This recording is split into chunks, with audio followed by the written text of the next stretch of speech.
여러분은 예수님을 믿고 얼마나 많이 변화되셨나요? 오늘 전도사님께서 앞에서 또 이렇게 기도하시면서 말씀해 주셨는데 어떻게 아셨는지 제 설교의 주제를 다 말씀하셨어요. 내적인 변화와 삶의 성숙이 오늘의 사실은 제 말씀의 진짜 주제인데 오늘 먼저 이렇게 말씀해 주셔서 제가 깜짝 놀랐습니다. 예수 믿고 왜 예수 믿는지에 대한 질문부터 사실은 시작을 해야 될 것 같은데 그렇게 질문하면 어쩌면 또 저의 의의가 드러날까 제가 묵상하면서 이렇게 질문을 바꿨습니다.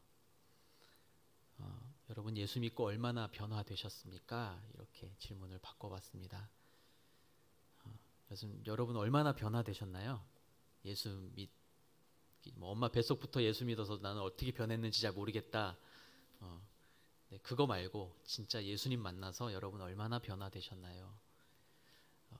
각자에게 다 답이 있을 거라고 생각합니다. 오늘 이 빌립보서 말씀을 제가 그 빌립보서 OBC 끝나고 나서 이거는 복습을 한번 했으면 좋겠다라는 생각이 들었어요.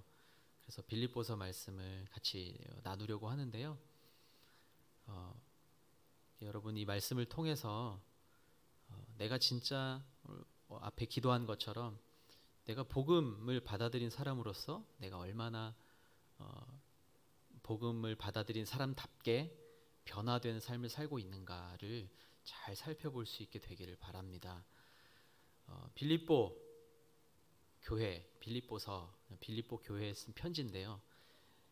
우리 OBC 공부하신 분들은 아마 기억을 좀 더듬으셔서 다 많이 까먹으셨겠지만 기억을 더듬으셔서 빌립보 교회는 사도 바울이 몇 번째 전도 여행 때 방문한 교회인가요?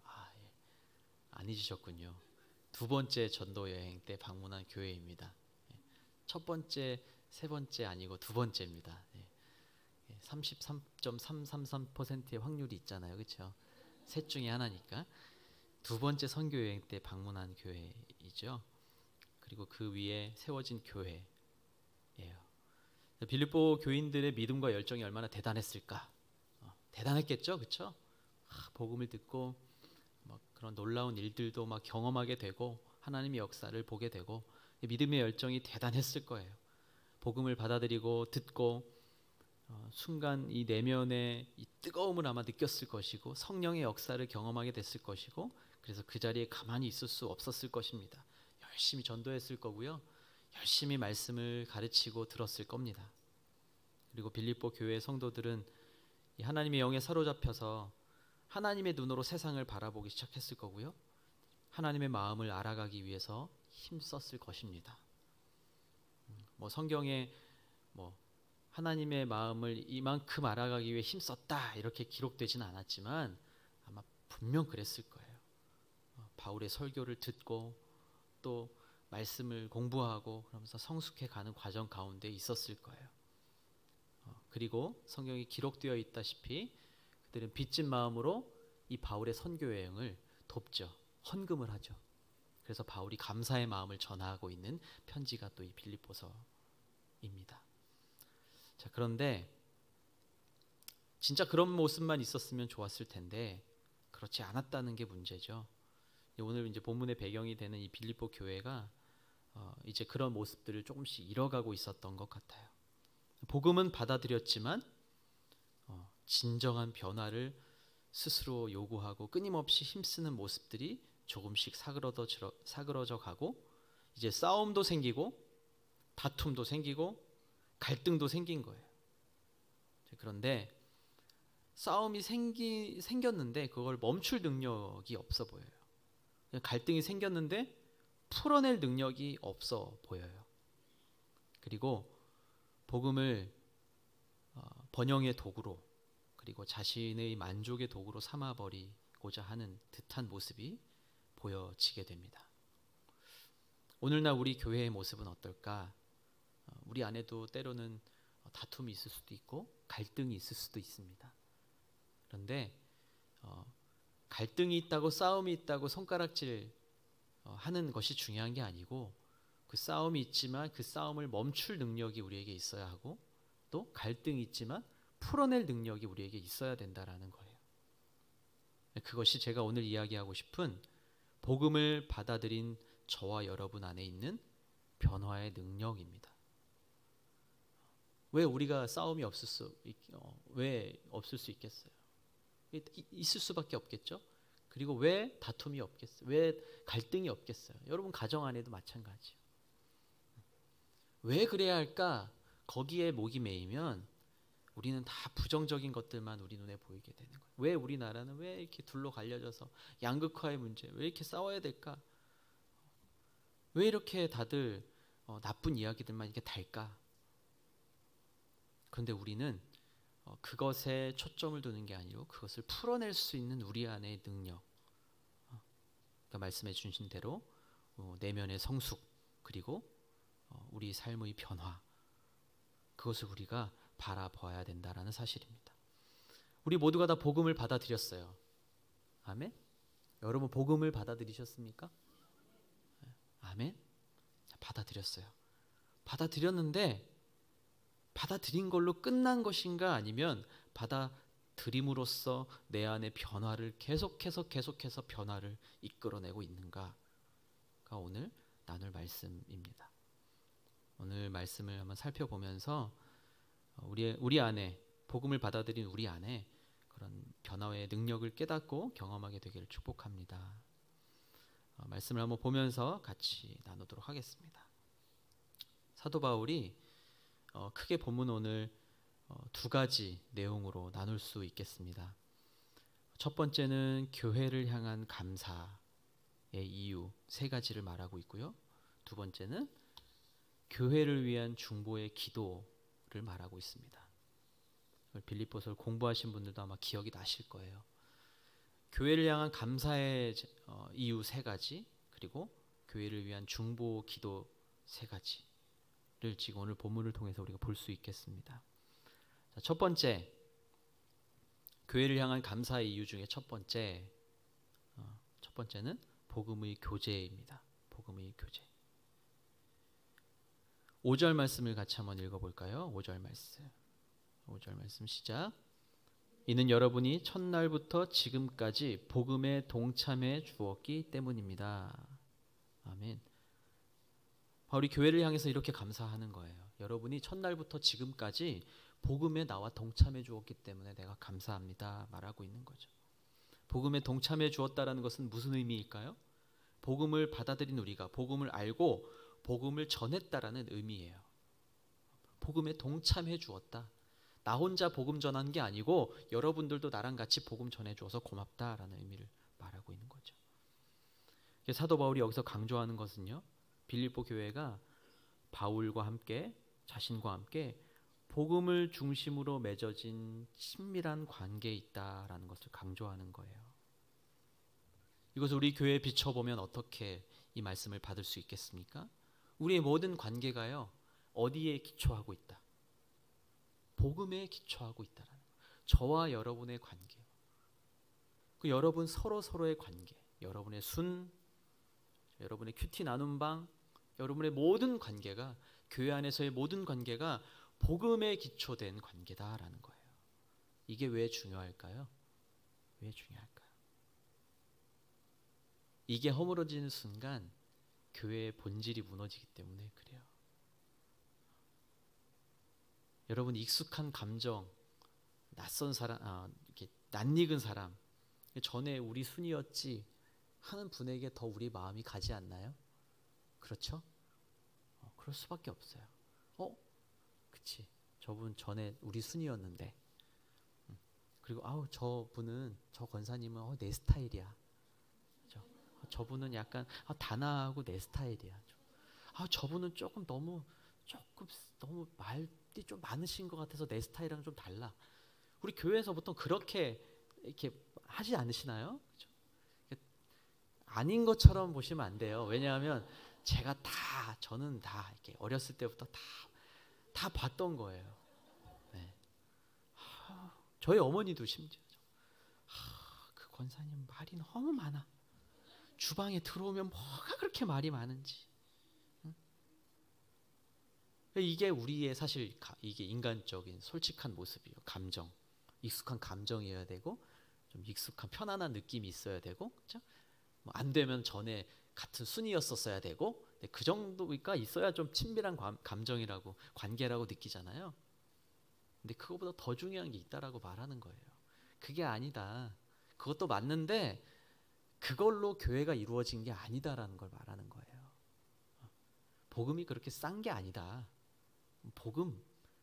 복음이 무엇입니까요? 그럼 여러분, 복음이 뭐죠? 복음.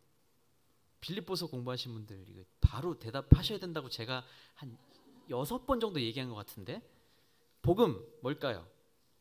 복음이 뭘까요? 복음. 여러분 알고 계신 대로 조용히 한번, 안 들려도 되니까 한번 이렇게 읊조려 보세요. 복음이 뭘까? 복음이 뭘까? 저랑 눈 마주치는 분들, 빌립보서 공부하신 분들이 되게 많이 계신데, 복음 그러면 하나님께서 구약에서 약속하셨던 하나님의 그 아들 예수 그리스도를 이 땅에 보내셨어요. 그렇죠? 다윗의 혈통으로 육신의 몸을 입고 이 땅에 오게 하셨습니다. 그렇죠? 죄인된 우리들을 구원하기 위해서 십자가에 못 박혀 죽게 하셨고, 그 다음 죽은 것으로 끝났나요? 네, 다시 살리셨어요. 부활하셨어요. 그리고 그 예수님, 그 부활하신 예수님을 믿으면 믿는 모든 사람들에겐 구원을 주시겠다라는 그 소식, 그게 복음. 아멘? 맞죠? 이거 탁 치면 나와야 된다고 제가 오늘까지 하면 7번 말씀드리는 거예요. 그게 복음이에요. 그 복음 위에 교회가 선 거예요. 그렇기 때문에 여러분, 나랑 다르고 내 스타일이 아니고 난 저분 우리 교회 성도님인 줄 오늘 알았어, 그런 분들이 보여도요, 우리는 그 안에 복음이라는 관계 안에 깰 수 없는 교회의 지체로, 공동체로 묶여져 있다는 사실을 믿으시기를 바랍니다. 그래서 여러분, 낯선 분이라고 해서 교회 대면하게 하시면 안 돼요. 특히 여성 사역은 더 그렇죠. 여성들이 갖고 있는 장점이 있으시잖아요. 그렇죠? 남자들이 할 수 없는 하나님이 주신 고결한 돕는 자의 모습이 있잖아요. 에젤이시잖아요, 여러분들은. 그렇기 때문에 복음 안에 우리 복음의 교제, 바울이 감사하고 있는 이 복음의 교제, 첫 번째 복음의 교제는 우리가 복음 안에서 맺어진 친밀한 관계, 그 관계 안에 기초되어져 있는 교회, 그걸 지금 바울은 교회를 향해서 감사하고 있다 이거예요. 첫 번째 감사. 그것을 통해서 여러분들이 나와 함께 복음 전하고 있어 하고 감사의 마음을 전하고 있는 거예요. 그게 첫 번째. 두 번째 교회를 향한 감사는 무엇일까? 두 번째, 구원의 확신입니다. 구원의 확신. 우리 6절 말씀을 한번 읽어볼까요? 6절 말씀 시작. 여러분 안에서 선한 일을 시작하신 분이 그리스도 예수의 날까지 그 일을 성취해 하실 것을 나는 확신합니다. 아멘. 우리 안에서 선한 일을 시작하신 분, 하나님께서 그리스도 예수의 날까지, 예수께서 다시 오실 그때까지 그 일을 성취하실 것을 나는 믿는다, 확신한다. 그것으로 인해 나는 감사합니다 라고 말하고 있는 거예요. 여기서 말하는 선한 일은 무엇일까요? 선한 일, 하나님의 구원 역사예요. 구원 사역. 하나님께서 우리를 구원하기 위한 그 하나님의 그 일, 하나님의 그 계획, 그것은 그리스도 예수의 날까지 그 일을 이루어 나가실 것을 나는 믿는다라는 거예요. 다시 오시는 그날까지 그냥 우리에게 복음을 주시고 믿든 말든 니네 알아서 해 이렇게 던져버리고 끝나신 게 아니고요. 이 교회를 세우시고 이 교회를 통해서 아직도 하나님 알지 못하는 왜 대전 온누리교회를 통해서 이 대전 안에 있는 아직 하나님 알지 못하는 사람들, 그리고 여러분들을 통해서 아직 예수님 모르는 사람들을요, 구원하기 위한 하나님의 일은 지금도 지속되고 있다라는 의미예요. 빌립보 성도들한테만 얘기하고 끝난 게 아니고요. 지금 오늘도 내일도 언제까지요? 주님께서 다시 오실 그날까지 이루어 가신다라는 거예요. 좀 더 깊이 말하면 우리가 구원받았습니다 라는 것으로 끝나는 것 아니고 나 구원받았어 라고 끝나는 게 아니고 계속해서 우리 빌립보서 공부하신 분들 무슨 과정을 걸어간다라고 했죠? 성화의 공부를 열심히 하셨군요. 우리는 계속해서 성화의 과정을 걷게끔 하고 계신다라는 거예요. 구원받았으니까 마음대로 살아도 좋다? 그게 아니다라는 거예요. 그걸 지금 바울이 말하고 있는 거예요. 주님 오실 그날까지, 이거 미래 시제잖아요. 그렇죠? 그날까지 구원의 과정을 하나님이 완성해 주실 것이라는 확신을 선포하고 있다라는 거예요. 그렇기 때문에 여러분, 때로는 앞에서 말한 그 관계, 복음의 교제가 때로는 흔들흔들하고 때로는 깨진 것 같은 아픈 마음을 경험하기도 하죠. 그렇죠? 이 집사님, 김 권사님 때문에 뭐 누구누구 때문에 때로는 상처가 되기도 하고 때로는 속상하기도 하고 때로는 갈등이 생기기도 하고 그러나 그 놀라운 구원의 역사를 시작하신 하나님은요, 그런 것 때문에 또한 멈추지 않는다라는 거예요. 그렇기 때문에 우리가 낙심할 필요가 없다라는 거예요. 그래서 오늘 제가 말씀의 제목을요, 복음은 변화의 능력이라고 썼어요. 낙심해서도 안 되고 포기해서도 안 되고 그러나 교만해서도 안 되고 우리는 끊임없이 그 변화의 능력을 달라고 그것을 쫓아서 나아가야 된다라는 말입니다. 바울이 교회를 향한 감사의 이유, 세 번째, 바울과 빌립보 성도의 연합입니다. 7절에서 8절을 같이 한번 읽어보겠습니다. 7절, 8절 시작. 여러분 모두에 대해 내가 이렇게 생각하는 것이 마땅한 것은 내가 여러분을 마음에 품고 있기 때문입니다. 이는 내가 사슬에 매었을 때나 복음을 변호하고 확증할 때나 여러분 모두가 나와 함께 은혜에 동참한 사람들이 되었기 때문입니다. 내가 그리스도 예수의 마음으로 여러분 모두를 얼마나 사모하는지 하나님께서 내 증인이십니다. 아멘.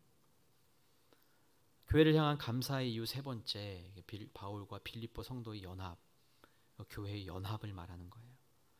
7절 말씀을 보면 사도 바울이 이 빌립보 교회가 자신의 전도 여행 여정 속에 함께 했다라고 함께 참여해 왔음을 이야기하면서 감사를 전하죠.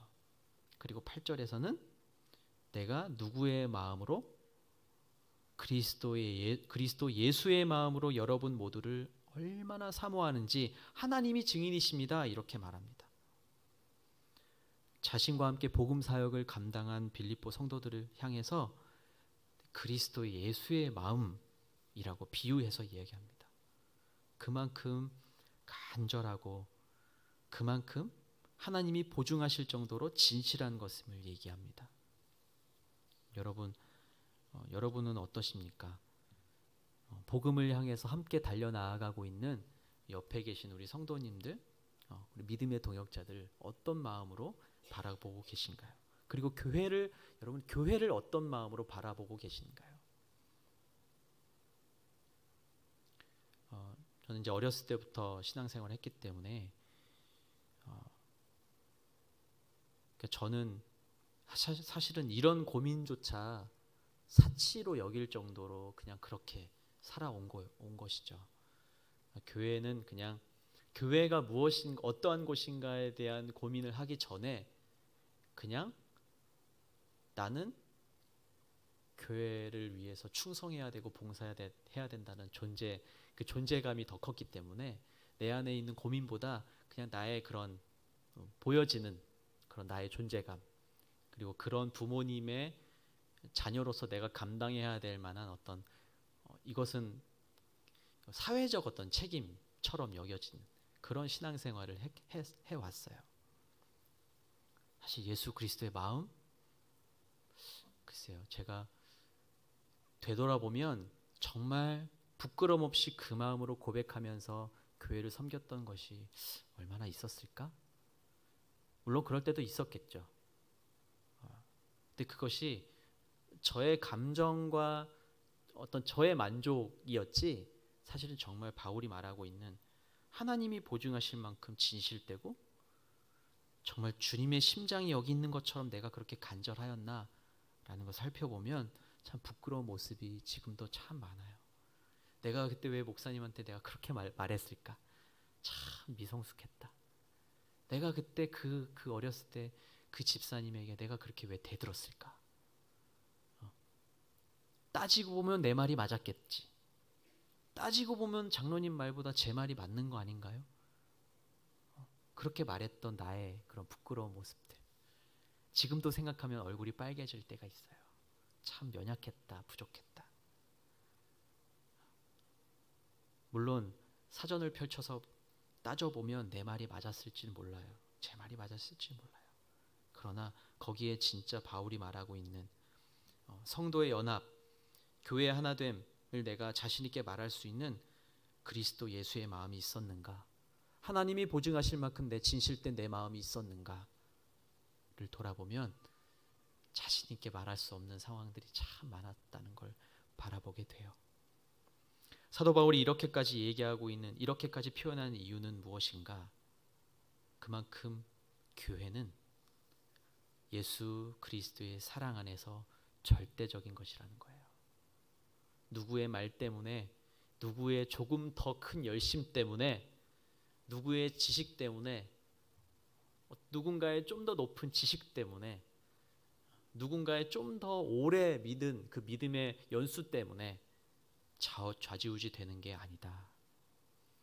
교회는 인간의 감정을 초월하는 사랑, 교회와 성도의 연합의 근거는 예수 그리스도의 사랑인 줄로 믿습니다. 앞에서 말씀드렸다시피 우리의 익숙한 감정, 우리의 낯익음, 또 우리 안에 있었던 좀 더 가까운 그런 관계, 그런 인간적인 관계가 바탕이 아니고 예수 그리스도의 사랑이 교회의 바탕인 줄로 믿습니다. 오늘 그런 사랑 안에 우리가 새로워졌으면 좋겠습니다. 물론 이 자리에 나와서 예배하는 분들은 이러한 마음들이 이미 많이 훈련되어져 있는 분들이라고 저는 생각해요.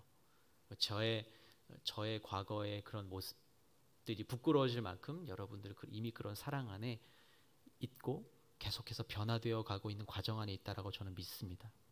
그런데 우리가 때때로 넘어질 때가 있다라는 거예요. 여러분 다시 한번 기억하십시오. 교회를 향한 바울이 감사의 마음을 담아서 다시 한번 이 교회를 바라봤으면 좋겠습니다. 복음 위에 기초된 교회.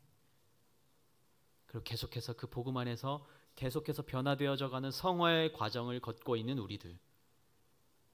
그리고 예수 그리스도의 사랑 안에서 진짜 연합되는 우리 교회. 그런 교회가 되기를, 그리고 우리 모두가 되기를 주님의 이름으로 축원합니다.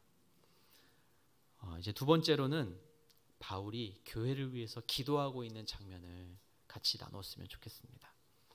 교회를 위해서 크게 세 가지로 기도하고 있는데요. 첫 번째, 교회를 위한 기도. 예수님을 아는 지식과 사랑으로 충만한 교회가 되기를 기도합니다. 자, 9절 말씀을 같이 한번 읽어볼까요? 9절 말씀. 시작. 나는 여러분의 사랑이 지혜와 모든 총명으로 더욱 풍성하게 돼서, 여러분의 사랑이, 우리가 가진 그 사랑이, 예수 그리스도의 그 사랑을 닮아가고자 하는 그 우리의 사랑이 지혜와 모든 총명으로 더욱 풍성하게 돼서 라고 중보하고 있어요. 우리가 예수님을 아는 지식이 어떤 걸까요, 여러분? 성경을 백독하면은 예수님을 알아갈 수 있죠, 여러분. 그렇죠? 왜 아니죠. 성경 100번 읽으면 예수님을 알아가는 거죠. 그렇죠? 우리가 예수님을 안다라고 할 때는 그러한 우리가 계량할 수 있는 어떤 정보적 지식이 아니라 하나님과 예수님을 아는 지식, 그 지식은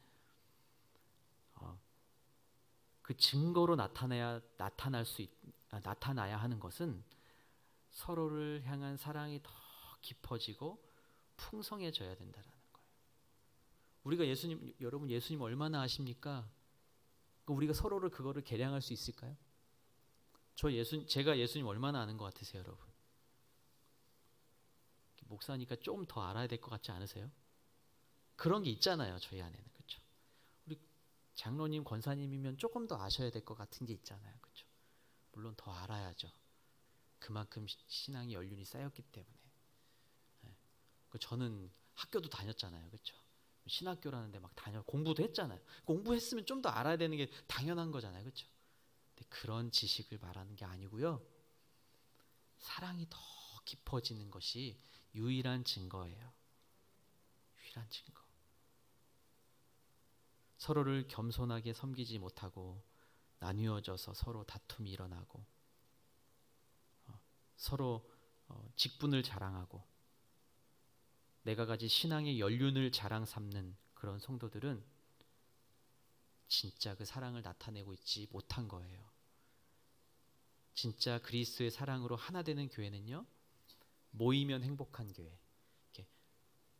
여러분 막 모이는 게 요즘에 어렵다고 하잖아요. 그렇죠? 모이는 게 어렵다고 해요. 모이면 이렇게 옛날처럼 우리가 좀 어려운 시절에는 모이면 서로 먹을 것 나눠서 행복해졌고, 그렇죠? 지금은 먹을 게 없어서 모이는 게 아니잖아요. 그렇죠? 예전에는 모이면 십시일반 가지고 와서 나누는 게 행복해서 그게 좋았던 거예요. 근데 지금은 너무 풍족해졌어요. 그래서 굳이 안 모여도 배고프지 않아요. 그리고 굳이 안 모여도 내가 편안하고 내가 친한 사람들이랑 시간 보내는 게 그게 그냥 즐거움이 되었어요. 그걸 제가 비판하는 게 아니고 그러한 시대가 되어져 왔어요. 그만큼 풍성해진 거예요. 그러나 여러분, 왜 우리가 모이는데 힘써야 된다라고 말씀하시나요? 우리는 그리스도의 사랑으로 기초한 공동체이기 때문에 세상에서 누릴 수 있는 그런 기쁨과는 다른 기쁨이 우리 안에 있기 때문에 그래요. 여러분 순모임하면 왜 기쁘신가요? 왜 10시, 11시까지 그 늦게까지 막 피곤한데 막 그게 왜 기쁘세요? 그 시간에 가족들끼리 오순도순 나누는 시간도 그걸 바라는 마음도 있는데 그럼에도 불구하고 모이는 이유가 뭘까요? 그 안에서 우리가 세상이 말하는 어떤 지식이나 세상이 말하는 만족을 누릴 수 있는 그러한 모임이 아니고 그리스도의 사랑을 통해서 서로 살아나는 모임이 되기 때문에 그렇습니다. 그게 예수님을 아는 지식과 사랑으로 충만한 교회라는 거예요. 2분이 모이셔도 3분이 모이셔도요, 거기는 그리스도의 사랑으로 기반한 모임이기 때문에 지식과 사랑으로 충만한 교회가 될 수 있다는 거예요. 그게 우리 순위예요. 그래서 여러분 모여서 어색하고 뻘쭘해도요, 그 모임을 사모하셔야 돼요.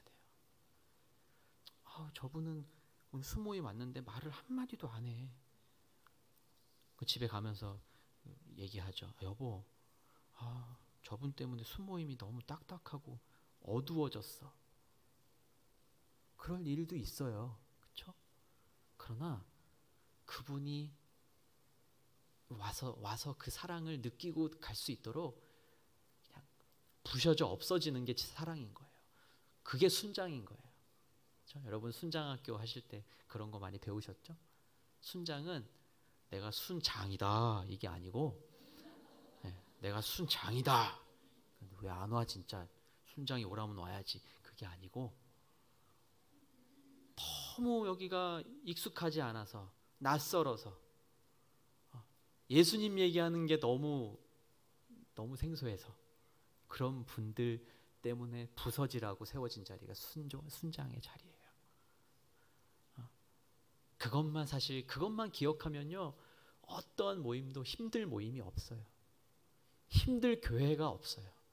그러나 우리는 자꾸 내가 순장을 하면은 순장 맡겨진 만큼의 뭔가 만족을 얻기 원하시죠? 뭔가 존경도 받고 싶고 내가 이걸 함으로써 교회 안에서 그래, 내가 순장으로 섬겼지. 어떤 타이틀이 하나 더 생김으로 인해서 내가 만족하기 위한 그런 마음도 있는 거예요. 제가 그랬어요. 청년부 회장하면 뭐가 될 것 같고, 존경하는 막 선배가 될 것 같고. 본질적으로 우리가 그것을 추구해야 되는 것이 아니고 예수 그리스도의 사랑으로 하나 되는 것들을 끊임없이 우리가 기도해야 된다라는 것. 그게 바울의 첫 번째 중보의 기도였어요. 바울의 두 번째 중보의 기도는 무엇인가? 세상 끝날까지 그리스도인답게 살아가는 교회. 10절 말씀을 한번 읽겠습니다. 같이 시작. 최선의 것이 무엇인지 분별할 수 있게 되기를 기도합니다. 그래서 여러분이 그리스도의 날까지 순결하고 흠이 없이 지내. 아멘. 최선의 것이 무엇인지 분별할 수 있게 되기를 기도한다는 거예요. 언제까지요? 그리스도의 날까지. 그래서 잘 분별해서 주님이 오실 그때까지 순결하고 흠이 없이 지내기를 바울은 기도하는 거예요. 우리의 기도가 이 기도가 돼야 돼요. 여러분 교회를 위해서 이렇게 기도하십시오. 예수님을 아는 지식과 사랑으로 충만한 교회, 세상 끝날까지 그리스도인답게 살아가는 교회, 우리 교회가 그런 교회가 되게끔 기도해 주십시오. 한국 교회가 그런 교회로 여전히 살아왔지만 부족한 모습도 있었죠. 끝까지 그렇게 살아갈 수 있는 교회가 되기를 기도해 주십시오. 윤리와 도덕도 중요하지만 교회의 본질이신, 교회의 머리이신 그리스도를 알고 그분의 형상을 닮아가는 것. 여러분 진실하다는 의미 여기서 진실하다라는 단어, 순결하고 흠이 없다라는 단어는 뜻이 무엇일까요? 본래의 의미는 투명하다는 거예요. 맑은 물처럼 투명하다는 거예요. 아무런 흠이 없고 티가 없는 투명하다. 속이 훤히 들여다 보인다라는 뜻이에요. 그게 순결하고 흠이 없다. 그리고 다른 사람을 걸려 넘어지게 하지 않는 것. 그게 그리스도인답다 할 때 이 본문에서 말하는 순결하고 흠이 없다라는 의미가 되는 거예요. 사랑하는 성도 여러분, 순결하고 흠이 없는 성도로 그리스도의 날까지 살아갈 수 있게 되기를 축복합니다. 세 번째, 바울이 중보기도의 세 번째, 의의 열매를 맺는 교회입니다. 의의 열매를 맺는 교회. 자, 11절 말씀을 함께 읽겠습니다. 시작. 예수 그리스도로 인한 의의 열매로 충만해져서 하나님께 영광과 찬송을 돌리게 되기를 기도합니다. 아멘. 여러분 의의 열매가 무엇인가요? 샬롬이죠. 평강. 하나님과의 완전한 회복. 하나님과의 완전한 화목. 예수 그리스도로 말미암아서 주어진 샬롬. 하나님과 우리의 완전한 화목. 이것이 의의 열매예요. 의의 열매를 맺는 교회가 되기를 기도합니다. 예수 그리스도로 말미암아서 죄에서 구속되어서 의롭다함을 받아. 이게 칭의죠, 칭의. 우리가 예수 그리스도로 말미암아서 나의 의지가 아니고 예수 그리스도를 받아들임으로, 복음을 받아들임으로 내가 의롭게 됐다는 것이 그게 칭의죠. 그리고 지금도 은혜 속에서 거하며 사는 영광스러운 자녀의 삶을 살게 된다. 공의의 삶을 살게 된다는 거예요. 우리가 하나님의 이 칭의와 공의의 삶을 사는 성도, 그것이 의의 열매를 맺는 교회가 된다라는 거예요. 여러분 의의 열매를 맺고 계십니까? 맺고 계세요, 여러분. 네, 자신 있게 아멘 하시면 돼요. 교통법규 어겼다고 의의 열매가 없어졌다 이렇게 그러면 안 되고요. 우리는 의의 열매를 이미 받아서 약속으로 받아 확증하였고 그것을 나타내며 살고 있어요. 의의 열매를 나타내고 있는 거예요. 우리는 지금 예배하잖아요. 우리가 나타나고 있어요. 근데 주님이 오실 그날까지 우리가 더 흠없고 순결하게 이 의의 열매를 더 많이 맺혀지기를 바울이 기도하는 거예요. 여러분 어떤 기도를 하시겠습니까? 그 열매 빨리 따먹고 그냥 주님 앞에 가지. 더 좀 누리고 더 그냥 뭐 주셨으니까 그냥 더 누리고 그냥 조금 그냥 편하게 그냥 살다가 주님 만나면 되지 뭐. 그냥 그렇게. 제가 또 너무 극단적으로 얘기를 했죠. 네, 아니면 우리가 이거 주세요, 저거 주세요, 이 기도 들어주세요, 이 기도 응답해 주세요. 그냥 그렇게만 기도하다가 주님 앞에 갈지, 여러분 어떻게 하시겠습니까? 우리 자녀 잘 되게 해주세요, 돈 많이 벌게 해주세요, 그렇게 기도하다가 주님 만나시겠습니까? 아니면 진짜 의의 열매를 맺으시겠습니까? 진짜 의의 열매, 우리에게 의의 열매를 우리에게 주신 이유는 뭘까요? 궁극적 목적이 뭘까요? 진짜 목적이 뭘까요? 하나님을 영화롭게 하는 거예요. 하나님을 영화롭게 하는 삶, 하나님께 영광이 되는 삶, 그게 궁극적인 목적이에요. 우리에게 교회를 주신 것, 많은 사람들의 구원의 방주의 역할을 감당하라고 주셨죠. 왜 그럼 우리에게 이 교회를 허락하셨을까요? 왜 구원의 방주의 역할을 맡기셨을까요? 하나님을 영화롭게 하기 위한 거예요. 하나님을 영화롭게. 어느 것도 이유가 될 수 없어요. 우리 교회가 커져서 부흥해서 많은 사람들이 더 많이 와서 더 잘 돼서 그것도 우리의 기도의 제목이 될 수 있겠지만, 그것보다 더 첫 번째, 하나님을 영화롭게 하는 교회, 하나님을 영화롭게 하는 성도, 그것이 지금 바울이 이 빌립보 성도들을 향해서 기도하고 중보하고 있는 기도의 제목이 된다라는 거예요. 이 기도의 제목들이 우리의 기도의 제목이 되기를 바랍니다. 교회를 위한 중보의 기도 3가지. 예수님을 아는 지식과 사랑으로 충만한 교회, 세상 끝날까지 그리스도인답게 살아가는 교회, 의의 열매를 맺는 교회. 우리 교회가 그런 교회가 되기를 소망합니다. 여러분의 가정이 그런 교회가 되기를 축복합니다. 여러분은 각 사람이, 우리가 주의 성전이라고 말씀하셨잖아요. 우리가 그런 교회가 되어서 예배당을 나서서, 여기 예배당이잖아요. 예배당 나서면 나는 그 예배당이 아니고 나는 교회가 아닌가요? 아니요, 내가 교회예요. 예배가 맞춰져서 이제 여러분 믿지 않는 사람들 한가운데로 뚝 떨어져서 거기에 교회가 서는 놀라운 역사가 있기를 축복합니다. 그 약속하셨잖아요. 음부의 권세가 이기지 못할 거라고. 너의 그 고백 위에 내가 교회를 세우겠다. 바요나 시모나, 주는 그리스도시요 살아계신 하나님의 아들입니다 라고 고백한 그 고백 위에 교회를 세우겠다 말씀하셨어요. 그리고 여러분이 가는 곳에, 여러분이 이 고백과 이 기도가 있는 그곳에 교회가 선다라는 거예요. 그 믿음으로 진짜 복음에 합당한 삶, 복음을 선포하며 담대하게 선포하며 살아가는 저와 여러분 모두가 되기를 주의 이름으로 축원합니다. 같이 기도하겠습니다.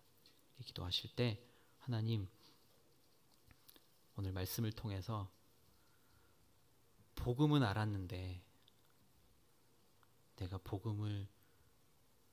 그 복음의 능력, 나를 새롭게 하고 나를 변화시키는 그 복음의 능력을 내가 온전히 다 알지 못하고 여전히 방황하는 나의 모습을 고백합니다. 주님, 이 시간 다시 한번 우리 가운데 임하여 주셔서 복음의 능력을 깨닫고 다시 한번 그 복음의 능력을 경험하며 살아가는 우리가 될 수 있도록 인도하여 주옵소서. 주님을 더 깊이 알아가고 주님의 그 사랑이 더욱 충만하여지고 세상 끝날까지 그리스도인답게 살아가고 의의 열매를 풍성하게 맺는 하나님의 사람들 되게 하여 주옵소서. 우리의 마음과 우리의 모든 삶의 모습 주님 앞에 올려드리며 함께 기도하겠습니다.